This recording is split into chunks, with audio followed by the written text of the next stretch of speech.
Welcome to iDream media. So D vitamin deficiency చాలా మందిలో ఈ డెఫిషియన్సీ అనేది మనం చూస్తూ ఉన్నాము. అయితే న్యాచురల్గా ఏం చెప్తారంటే సూర్యరశ్మి ఎండకి ఎక్స్పోజ్ అవుతే కనుక డి విటమిన్ వస్తుంది, అబ్జార్ప్షన్ ఉంటుంది అని. సో అలా కూర్చున్నా కానీ చాలామందికి డి విటమిన్ డెఫిషియన్సీ ఉంటుంది. అది ఎందుకు, మరి న్యాచురల్గా దీన్ని మనం పొందడం ఎలాగా, వివరాలు తెలుసుకుందాం. ఈరోజు మనతో పాటు ఉన్నారు ప్రముఖ vegetable therapist and sun spiritual society founder Vikramaditya Guruji గారు. గురుగారు నమస్కారం అండి. సూర్యోస్మితల్లి, ఉదయాన్నే నిద్ర లేవాలి, సో సూర్య స్నానం ఉంటుంది, దాన్ని మనం పాటించాలి, దానివల్ల డి విటమిన్ డెఫిషియన్సీ అనేది ఉండదు అని చెప్తూ ఉంటారు మీరు. అయితే జనరల్గా చాలామంది ఇలాంటివి పాటించినా కానీ డి విటమిన్ అనేది డెఫిషియన్సీ వస్తూ ఉంది అని చెప్తున్నారు. ఎందుకు, ఎండలో ఏ టైంలో ఉండాలి, ఎంతసేపు ఉండాలి, ఎలాంటి జాగ్రత్తలు తీసుకుంటే మనం న్యాచురల్గా డి విటమిన్ని పొందవచ్చు? ప్రధానంగా సన్ స్పిరిచువల్ సొసైటీ అని పెట్టడానికి ప్రధానమైనటువంటి కారణం యావత్ ప్రపంచము కూడా సూర్యుడి మీద ఆధారపడి జీవనాన్ని సాగిస్తున్న వాళ్ళమే. అంటే నేను స్పిరిచువల్ సొసైటీ అంటే ఆధ్యాత్మిక సంస్థ. మరి స్పిరిచువాలిటీకి ఆహారానికి ఏంటి సంబంధం? ఆహారమే ఔషధం, ఆరోగ్యమే మహాభాగ్యం.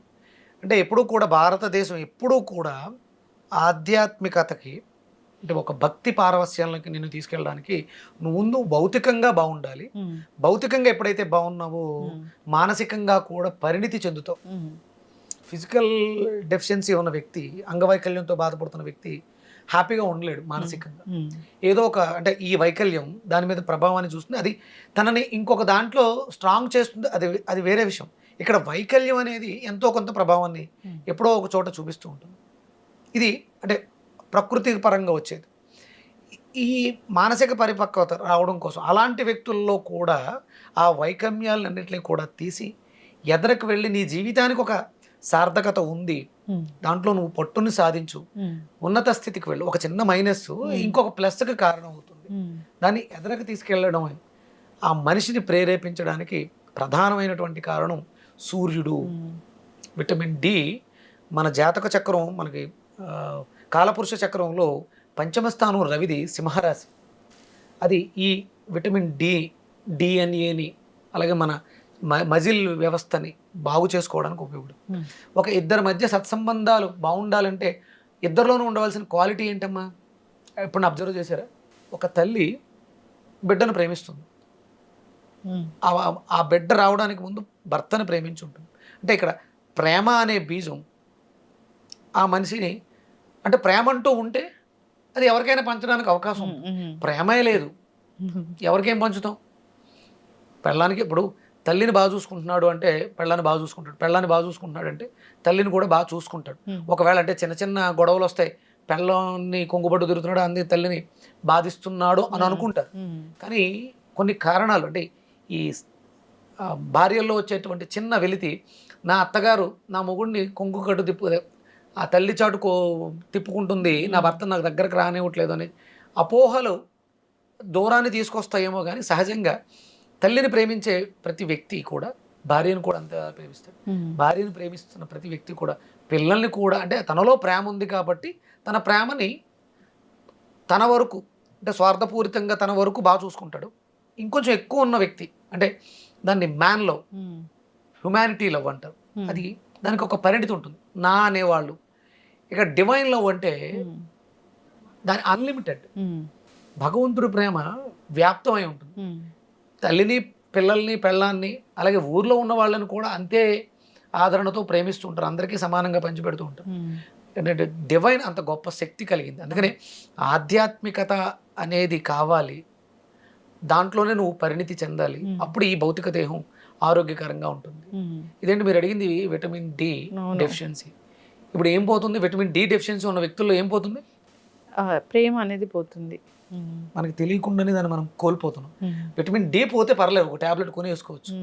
అది సింథటిక్ అవుతుంది, కాసేపే ఉంటుంది. మనకి ప్రతిరోజు ప్రేమ అవసరం.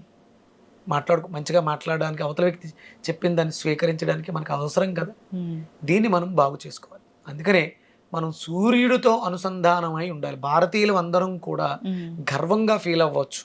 ఎందుకంటే 365 రోజులు మనకి సూర్యోదయం చూస్తున్నాం. కొన్ని కొన్ని కంట్రీస్లో సూర్యుడి కోసం చకోర పక్షుల్లో ఎదురు చూస్తూ ఉంటారట వాళ్ళు. మనకు ఆ దౌర్భాగ్యం లేదు. కానీ మనం ఉదయం లేవట్లేదు, సూర్యోదయానికి మనం ఎక్స్పోజ్ అవ్వట్లేదు. అందుకని అది తీసుకోవడానికి ఇబ్బంది పడుతున్నాం. మణిపూరకం బాగుండాలమ్మా. అంటే మీకు విటమిన్ డి మీరు ఎండలో వెళ్ళినా సరే సరిపడగా తీసుకోలేకపోతున్నారంటే ఇక్కడ ప్యానల్స్ పోయినాయి, సోలార్ ప్యానల్స్. మణిపూరకాన్ని బాగు చేసుకోవాలి. దాన్నే మనకి ఆయుర్వేద శాస్త్రంలో బొడ్డు పక్కకి వెళ్ళిపోయింది, నాభి చెడిపోయింది అంట. నాభిని మళ్ళీ సరి చేసుకోవాలి. మీరు అంటే వెళ్ళకిల్లా పడుకుని ఈ కాలు రెండు ఇలా దగ్గరికి పెడితే ఒక బొటన వేలు పైకి వస్తుంది, నాభి పక్కకి వెళ్ళిపోయింది అని అర్థం వస్తుంది. తెలిసిపోద్ది అది. ఇలా ఇది చూడండి, ఈ రేఖలు రెండు కలిపి ఇలా పెడితే ఈ వేళ్ళు సమంగా ఉండాలి. అలాగే మనకి కాళ్ళు రెండు అలా పెట్టినప్పుడు బొటన వేలు రెండు స్ట్రైట్గా వచ్చినాయి అనుకోండి, నాభి బాగుంది. ఒక వేలు ఇలా పైకి వచ్చింది అనుకోండి, నాభి పక్కకి వెళ్ళింది అంటే రైట్ సైడ్కి వెళ్ళింది. లెఫ్ట్ పైకి వస్తే లెఫ్ట్ సైడ్కి వెళ్ళింది, నాభి చెడిపోయింది. నాభి చెడిపోయింది కాబట్టి సోలార్ ప్యానల్ ఆ సోలార్ ఎనర్జీని, ఆ విటమిన్ డిని అబ్జార్బ్ చేసుకోవట్లేదు, అందుకని లోపలికి వెళ్ళట్లేదు. అందుకని మనం సింథటిక్ ట్యాబ్లెట్లు వేస్తాం. మరి దీన్ని బాగు చేసుకోవాలంటే ఎలా అంటే మనం ఒంటికి నూనె రాసుకుంటాం కదా, నువ్వుల నూనె రాసుకుని మసాజ్ చేస్తూ ఈ నాభి దగ్గర ఇలా మసాజ్ బాగా పొట్టను బాగా మసాజ్ చేసుకోవటం, ఒళ్ళంతా కూడా నువ్వుల నూనె పెట్టి మసాజ్ చేయటం, శనగపిండితోటి నలుగు పెట్టుకోవటం. ఈ ప్రక్రియలో విటమిన్ ప్రకృతిలో ఉన్న న్యాచురల్ విటమిన్ తీసుకోవడానికి అవకాశం ఏర్పడుతుంది. అప్పుడు మీరు రెగ్యులర్గా సూర్యోదయ సమయంలో ఒక 10 నిమిషాలు వదిలేసి ఒక 40 నిమిషాల పాటు, అంటే ఉదయిస్తున్న సూర్యుడు కాకుండా ఉదయం చేసిన తర్వాత ఒక 10 నిమిషాలు, అంటే 6 గంటలకి సూర్యోదయం అనుకోండి, 6:10కి ఎండలోకి వెళ్ళి ఒక మినిమం 20 నుంచి 30 నిమిషాలు ఈ నువ్వుల నూనె రాసుకొని మనం స్నానం చేయటం, నలుగు పెట్టుకోవడం, ఇవి చేసుకోవడం ద్వారా ఆ శక్తిని స్వీకరించడానికి. ఇంకా ఏ ఫుడ్స్లో ఈ డి విటమిన్ అనేది ఉంటుంది? పుష్కలంగా అద్భుతంగా కొబ్బరిలో దొరుకుతుంది. అలాగే మణిపూరకం పాడైంది కాబట్టి, ప్రేమ విషయంలో సఫర్ అవుతున్నాం కాబట్టి, అంటే ప్రపంచంలో స్వార్థం ఎక్కువైంది, ప్రేమ తక్కువైంది. మంచి గుమ్మడికాయని జ్యూస్గా తీసుకోవడం ద్వారా ఈ సమస్య విటమిన్ డిని రిసీవ్ చేసుకునే కెపాసిటీని పెంచుకోవచ్చు. కోల్పోయినటువంటి ప్రేమని వ్యక్తుల దగ్గర మన సొసైటీలో మనం కోల్పోయాం వాళ్ళని, మనం దాన్ని మళ్ళీ తిరిగి బాగు చేసుకోవడానికి శ్రావణ మాసం చాలా ఉత్తమమైన. మనం ఈ శ్రావణ మాసంలో లక్ష్మీదేవిని మనము శ్రావణ శుక్రవారం వ్రతాలు అవి చేస్తాం. అక్కడ చూడండి గ్యాదరింగ్ ఉంటుంది. మీ ఇంట్లో మీరు వరలక్ష్మి పూజ చేసుకుంటారు, సాయంత్రం 10 మంది ముత్తైదువులు పిలిచి తాంబూలం ఇస్తారు. ఇక్కడ చూడండి, అది ప్రేమ కదా. అంటే చుట్టుపక్కల ఉన్న వాళ్ళ నైబర్స్ని కూడా కలపడానికి శ్రావణ మాసాన్ని ఈ రకంగా వినియోగించుకోవడం ద్వారా మనలో ప్రేమ పెరుగుతుంది. ఆ ప్రేమ పెరగడం ద్వారా మనకు కావాల్సినటువంటి ఆ విటమిన్స్, మినరల్స్ని సూర్యుడి నుంచి వస్తున్నటువంటి ప్రాణశక్తిని స్వీకరించడానికి ఉపయోగపడుతుంది. ఖచ్చితంగా గురుగారు చాలా చక్కగా చెప్పారండి. నిజంగా ఏదైనా పండుగలు ఇలాంటి మన ఈ కస్టమ్స్ అండ్ కేన్సర్ ఇలాంటివి ఉన్నాయనుకోండి, ఖచ్చితంగా దాని వెనక సైంటిఫిక్ రీజన్ ఉంటుంది.